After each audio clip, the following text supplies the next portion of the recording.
Hey guys, welcome back to my channel. நான் உங்க mask நீங்க பார்க்குற மாஸ்க் 2000 சேனல். இப்போ என்னன்னு பார்த்தீங்கன்னா இன்னைக்கு நம்ம வந்து ரொம்ப கேப் ஏன் என்னாச்சுன்னா கொஞ்சம் சில பல இஷ்யூஸ்னால வர முடியலை, வீடியோஸ் எடுக்க முடியலை, அப்லோட் பண்ண முடியலை. ஒன்றும் பிரச்சனை இல்லை. இப்போ வந்தாச்சு. இப்போ நம்ம இன்றைக்கி வந்து நம்ம போட்டு வந்து ரெஸ்கியூ வந்துருக்கு. ரெஸ்கியூ அப்படின்னா என்னென்னா, இப்போ இங்கே இருக்க வந்து ஒரு 100 போட் இருக்குன்னு வச்சுங்க. நம்ம அண்டரில் வந்து ஒரு 8 போட்டு கொடுத்துருவாங்க. 8 போட்டை வந்து இப்போ இந்த கரையிலேருந்து நம்ம அவங்க போட்டுக்கு விடணும்னா எப்படி போவாங்க? அதுக்கு தான் வந்து ரெஸ்கியூ போட். அவங்கள வந்து விடணும், சாயங்காலம் வந்து கெஸ்ட்டை ட்ராப் பண்ணி திரும்பி ஆங்கர் பண்ணும்போது அவங்கள கூட்டியாந்து திரும்பி ஜட்டியில் விடணும். அதுதான் நம்மளோட வேலை, ரெஸ்கியூ போட்டு. இப்போ அதனால் வந்து இப்போ கொஞ்சம் அலைகள் கொஞ்சம் அதிகமாக இருக்கனால பேங்க்கில் நம்ம இருக்கக்கூடாது. அதோ பார்த்தீங்கன்னா தெரியுது, பார்த்தீங்கன்னா ரோஸ் ஐலண்ட், அந்த ரோஸ் ஐலண்டில் தான் நம்ம இருக்கணும். அதனால் நம்மளை அங்கே அனுப்பி விட்டுருக்காங்க. அதனால் இப்போ வேறு ஒன்றுமே இல்லை. போட்டு கொஞ்சம் அழுக்காக இருக்குது, இதெல்லாம் இருக்குது, கொஞ்சம் சின்ன சின்ன வேலைகள் இருக்குது.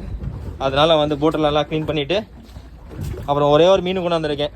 சரி, இன்றைக்கி நம்ம ராசி எப்படி இருக்குன்னு பார்ப்போம். மீன் கிடச்சின்னா மீனை பிடிப்போம், போட்டு பார்ப்போம். ஒரு மீனில் கிடச்சின்னா ஓகே, கிடைக்காட்டி ஒன்றும் பிரச்சனை இல்லை.